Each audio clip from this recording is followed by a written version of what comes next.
As you can see, this is the Club Bar sign from the 70s. This will be the first time I've ever sat and told this story to Homer, where you don't have to do anything but just listen to it. And it is so my favorite crazy story that I just decided I would tell you now. So, the way this started is I was living up at the Marsh Pitchman homestead. Judy and I were living up there on the hill. And there was a guy in town named Marvin Collins who was an architect, house designer, builder. And when the old Club Bar burned down, the old Club Bar, when we got here, it was it was the same place where the Club Bar is now. But instead of that, there was this really ramshackle wooden shopping center, It had a bookstore and new-to-you secondhand clothes, and it had the Club Bar down there. And it was the hippie hangout. You went to Bayview, you had to fight somebody. Bayside, you had to fight somebody down there. And there was the Yashir Club, and that was started off as a low-life drunk bar, and of course attracted a flock of hippies, So, and Alice Cochran was her name. So Mikey and I hitchhike into town, and when we go to the bar, and here's the Club Bar, go down in there, and we meet Alice. And Alice, like he's a character from Gunsmoke, the school kitty, So Alice has this giant beehive blonde hair, like gigantic. And she just looks like classic 50s, and she runs the bar, and she has a boyfriend named Jim Aaron. So we wander in there and order drinks and stuff. So Alice is the hippies' angel. She loves the hippies. She's happy with them, and everybody's having fun, loves the hippies. We're all having a great time. But that was there. Jim Aaron was totally insane, and when this happened, he was telling us, he goes, "I used to be a boxer, man. I'm a boxer. Fast with my hands. I'm a boxer. I know how to take you down. But I had to quit boxing, man. I had to quit boxing." "Why is that, Jim?" "I'm a bleeder. You can't be a boxer if you bleed. Can't bleed, you get hit in the face." He said, "Look at this." And he smacks himself right in the, just whap, like that. And blood squirts out of his nose all down his face. He said, "See that, man? Bleeder. Can't do it." So, that was the original Club Bar. It was really small. Wooden floor, a pool table, and the worst bathroom the world has ever known. It was down there in a low corner, and guys, as we know, can't pee in the toilet successfully. All guys pee on the floor. And when you open that door, you're blown back, about how bad it smelled. So the whole bar stunk, stale beer and old piss and blood and, everything you got in the bar. And we were totally at home. We always went there and played pool and, had a great time. And there were all of these characters. It's where the original spittoons came from, is that these characters are so interesting to me. And I always, wherever I go, I just do whatever. And so all the characters and the old Club Bar and the whole Homer scene is the first spittoons, and still a dirt road, and there's nothing around. And, it was a small fishing, newly paved, little town. We had one cop, Mike Doherty. The jail cell was a box, so like a plywood with a door, People drove around with no license tags. It just, it's very old school, and you could do anything you want. I mean, Nobody ever got arrested. Everybody did what they wanted. It was heaven. Out on the spit, you go out there, your Visqueen tent, and there's campfires, and there's beautiful women, and there's people playing music and cooking fish on an open fire. I mean, everybody's always better in the past, but believe me, it never got better than that. Never. Nothing's even close. It's too bad they can't have an amusement park theme that worked, and you just did that, because that was great. So anyway, that was the Club Bar. And one night it burned down. Cooking thing just burnt down. Probably the piss caught on fire. I don't know. It was ready to go, I'm sure of that. But the bar burns down. And all the hippies are like, there's no Club Bar. There's no Club Bar. But we were going to fix that. Marvin Collins was hired by Alice Cochran to fix the problem that there was no Club Bar. And Marvin designed the barn that is there now. Big giant bar, everyone knows. And Alice hired him and me. She wanted me to put a big mural on the front. Marvin was going to leave a really big open space, which is where the trouble started. And we said Marvin and Brother Isaiah is part of everything at this time. And we should say some words about Brother Isaiah, who was a great, interesting Homer character. He was the patron saint of hippies. He drove the Chevy, which I call the Sacred Impala. And he was in his 40s. He was much older than we were. And he had a pigtail. And he lived where the park is now. He had a house there. And he just loved everybody, and his house was always open. And Isaiah was in the Army Air Force in World War II in the Philippines. And he was forced to drop bombs on people and machine gun people and, live in the jungle and see death and destruction. He told me many stories, but he said one day our chaplain got shot and we put him in a box and we were carrying him back through the jungle, and then Isaiah went, and then the blood, the blood ran out of the blood. Isaac was really hurt by war and death. And he came back to California and became mentally ill from it. And he suffered horribly. He said he was at a bar one time, and they used to walk around their uniforms bragging about how they won the war. We won the war. We were the Army Air Force, and some other veteran grabbed him by the collar, put him down on the floor, and stuck a gun in his mouth. He said, "Listen, motherfucker, we all won the war. You didn't do anything. Fuck you. I hear any more of this shit about you and the war, I'm going to blow your brains out." And I got up and ran out. So Isaiah told me that at that moment he hit his transformative bottom, and he heard of this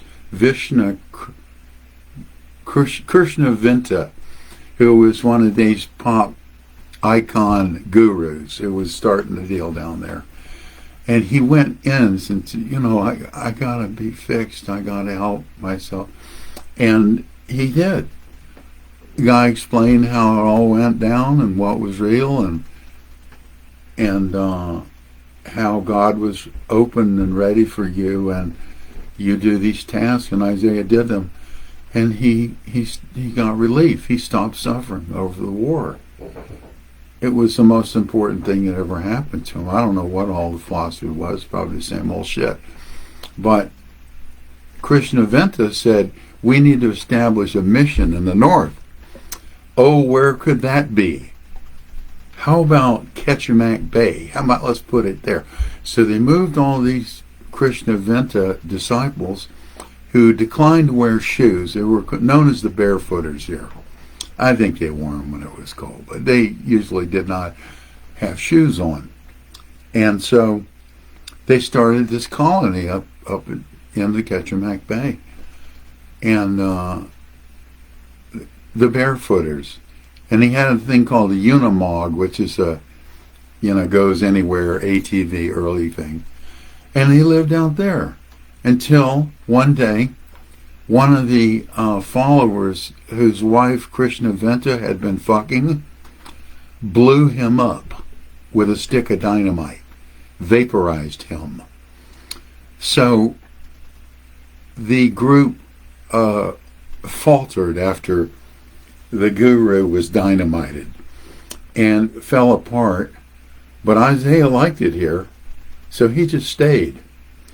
So the way that Isaiah talked to you was always from some spiritual point of view. Everything, you want a cup of coffee? Yes. And this coffee here, the way this coffee moves, it is like the universal ripples in the cosmic fabric, the egg of existence, the sugar of knowledge and wisdom, and the deep aromas of love, because everything is love. Okay, so it could take you like 15 or 20 minutes to get the coffee.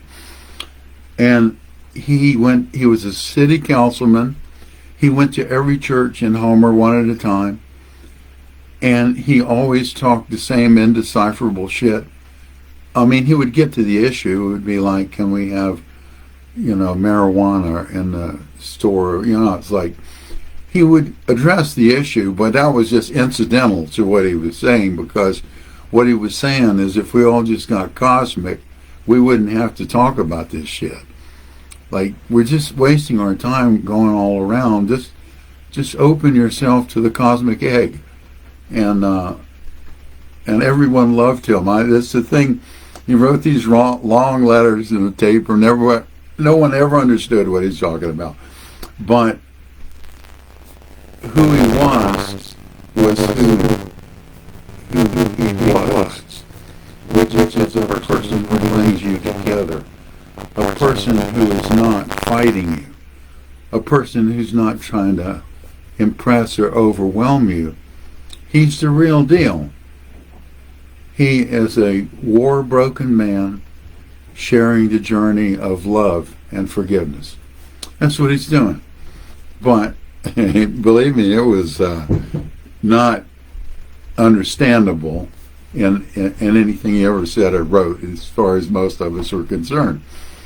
But so when the Club Bar was going to be repainted, the people who had to be part of what was on it was Marvin Collins, Alice Cochran, and Brother Isaiah.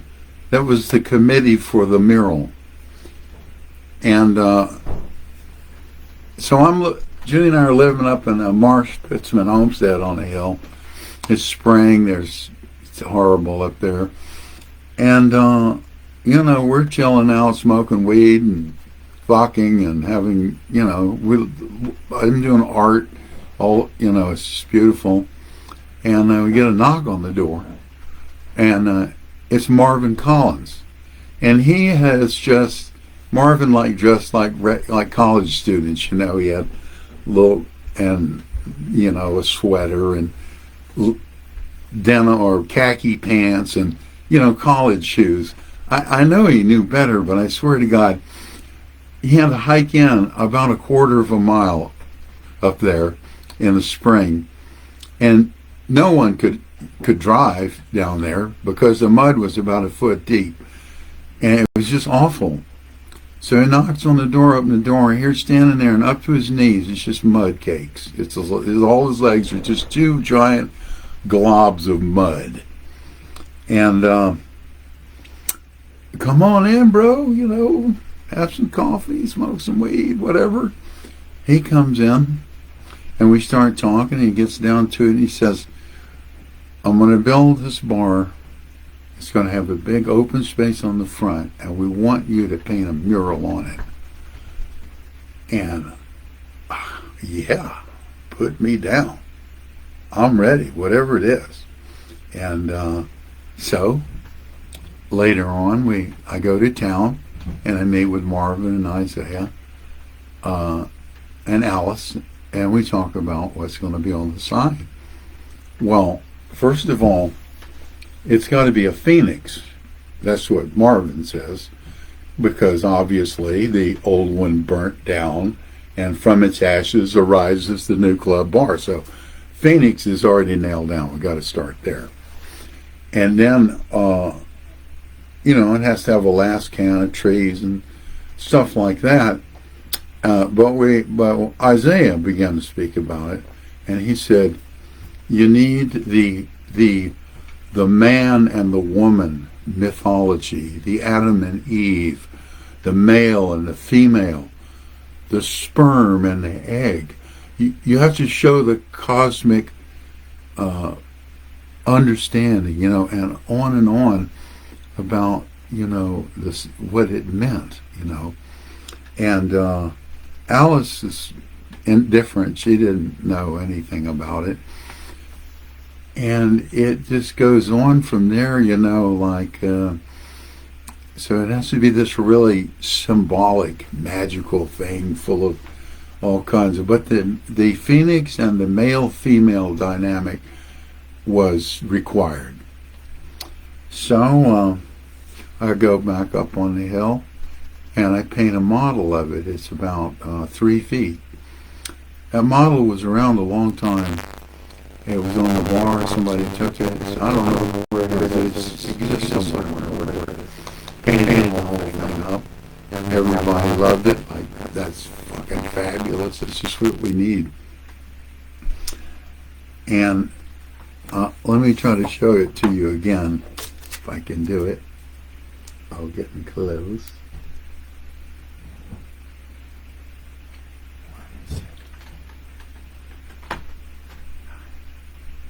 Why is this hard to do? I don't know. Okay. I think that'll do it. So you can see the phoenix arising from the flames, and on one side is the Adam and the Eve character, and the Alaskan in the background, so on and so forth. So that's the sign, and as people know, the sign was paint bombed in the critical strategic area. Dr. Inabo, I had my studio at his place for 22 years. When I painted it, he went down there early the next morning when it was done and took this great slide. And this slide was just unknown and missing for since then till now. Or 2 years ago, he was going through his slides, throwing out stuff, and he found this slide. The only picture of the Club Bar in existence he found, and he gave it to me. So, Earth life, blue ball dynamics, here it is. So, it was spring and it was still pretty cold. So we built plastic. We had a scaffold and put a plastic tent over the whole front of the bar. So no one could see what was being done. That's it. Factor one. No one knew what I was painting until it was unveiled. And I'd get up there. Sometimes it'd be so bad I'd get up there and the paint I was using would be frozen. I'd have to break through the top. I was very cold and miserable conditions. But it took probably 3 weeks to paint it, So I'm painting under this tarp and doing the characters that's going to show up. And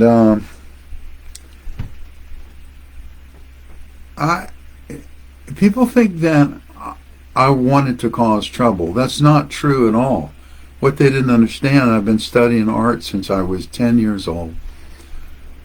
art with naked people in it is not unusual.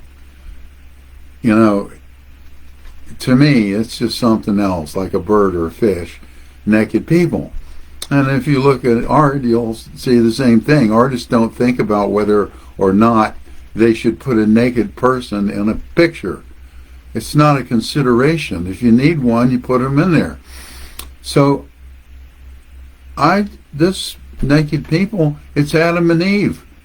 They're not going to be wearing bathing suits, you know? It's Adam and Eve. And so, I'm painting this away. And it comes the day where I unveil it. So, it took 30 minutes to unveil it. And here we go, we have this. And people drive by for a while and so on and so forth. And I'm back up on the hill. And back then, we had no phone, no cell phone. We took a young person on a hike to that homestead because they just wanted to see where we lived and the conditions. And we went up there, and she was amazed by it. It's hand-built and everything, but you know what really floored her? We had no phone. I'm not talking about a smartphone. We had no phone. And she could barely live with that. She could not, we could have told her we didn't have any food, and she wouldn't have been more shocked. How can we live without a phone? So, anyway, I'm up on the hill, and we're out of communication with everyone. And we don't come in very often. So like 2 weeks later, we go down into Homer, and the first thing people are saying to us is, man, you fucked up the goose on this one. You have got this town in a war. And I'm going, what? Fucking war? What? Over what? Putting up your fucking dong and the tits. The religious people have lost their minds. And they had. And there was fights. And somebody drove by with a balloon full of black paint and bullseyed the dome. So now we have Adam over there is just, it looked, and the funny thing, the way it came out, it looked like a turtle. So it looked like a turtle was sucking Adam off. That, exactly. I mean, it was beautiful. And everyone is so nuts. So Mayor Gary Williams, this young guy, it's like real milquetoast, easygoing guy, because people I think we're going to have riot or something. And he said, now hold on everybody. Let's have a town hall meeting to discuss the sign. So the old town hall is up where the Dufour building is now. And a half an hour before the meeting started, there was at least 200 people there. So we ain't having it there. So they moved it down to the high school gym. And we had about 300 people in there to discuss the sign. And boy, that was great. That was 4-star entertainment, because of course the Christians got up and said, my daughter, I don't want you looking at this disgusting garbage and how terrible it is, and how can you show a penis on a city? Man, they were hollering up and down and going nuts. And, the hippies were like, duh, it's art. There's nothing nasty about people's bodies, and, it's like all this shit back and forth. And then they said, will you change it? That was the issue. Will you change that part? Will you put on a Speedo? And so they asked me. And I said, no. I like it the way it is. I'm not interested in painting on it anymore because it's finished. And all those people hated me over there, and the hippies all cheered and everything. And they said to Alice, you know, no, by that time Billy Bedsworth had bought the place. Alice was gone, but it was Billy Bedsworth. I've been saying that wrong and everything. And she said, I will hire an artist to change the sign. And I thought, well, that's entertaining. There's got to be a laugh there. Whatever they do, that's got to be good. So, the meeting was adjourned, and a lot of the tension was down. The crucial part I left, and I tried to find my copy of the letter, and I can't. But, okay, so while this was going on, this hubbub, and before the meeting, everyone in Homer who had a mailbox received a letter. And this letter was written by a Reverend Winrod.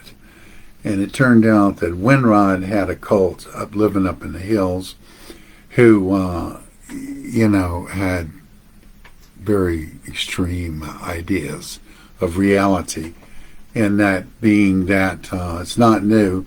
Jews are the problems of the whole world. They're a bunch of scoundrel rats that have taken over and corrupted America.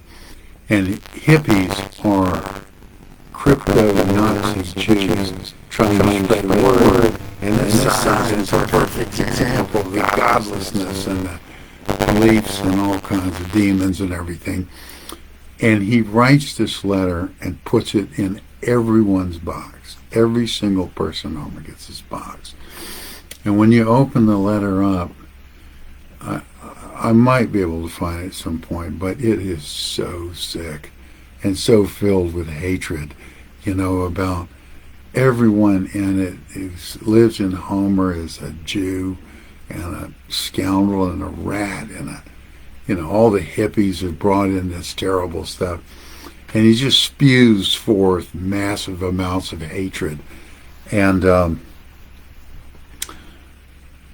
we get this and wow, we didn't even know this guy was out there. And what is this shit? So at the meeting, they're there. The meetings, and, they're standing around with their arms crossed looking grumpy and everything. And Cliff Hawkins gets up and he says, I don't like the sign. I would get rid of it if it was me. But I'll tell you this. I would rather have my daughter walk by and look at that sign every day for the rest of her life than ever read this fucking letter. And man, it was one of those jump to your feet and applause for a long time, and all the Nazis are standing back there with their arms folded. And that was it, man, because look, they may have fucking naked people on the thing. And we disagree, but we're not like this. This isn't us. Nobody here feels that way. And we were disgusted by it. And that was the end of the meeting. That was that. Except, of course, Isaiah had to try to go fix things. So the next day he drives up to the Nazi compound and he goes in there and a bunch of shit happens. And he comes back and he says to me, man, those people are fucking crazy. And they're armed. Everyone has a gun. They have tons of guns. I says, man, I couldn't get anywhere. He says, they are just insane. And he came running back.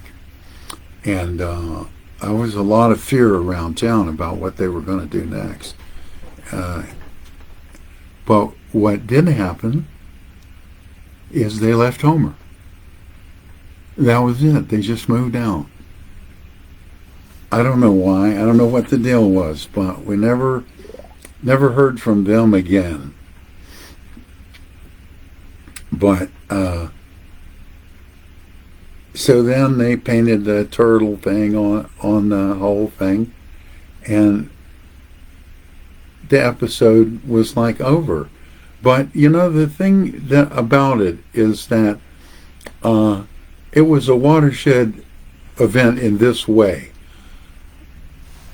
when the hippies got here, there were the church people and, you know, the homestead fishing people.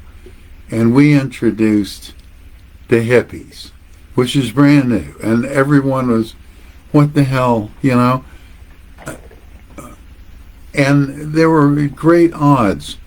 But shortly, and this would have happened anyway, the hippies started working on boats, you know, and fishing and machine shops and carpentry, because who we were was just a bunch of middle-class kids that liked certain kinds of music, smoking weed, and wearing our hair in a certain way. It's the only difference. We're all just a bunch of middle-class kids. And it started working and fitting in and working and everything. And it wasn't too long before it just didn't matter anymore. It was, that part was over, and that happened not because of, but at the same time of the Club Bar controversy. People went, we don't hate Jews, we're not like that. And these guys, some of them, and they really were really good, like a carpenter, you know, was a damn fine carpenter.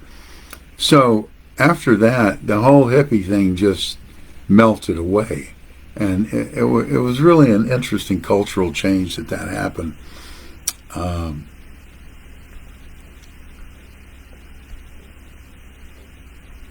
So the last thing that happened was that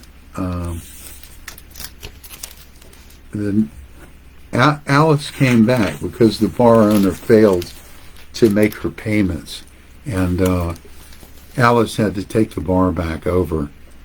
So I was, you know, she didn't want the old mural. She wanted something new, something 1890s. And let's see if I can pull this one off. Okay, maybe you should move this.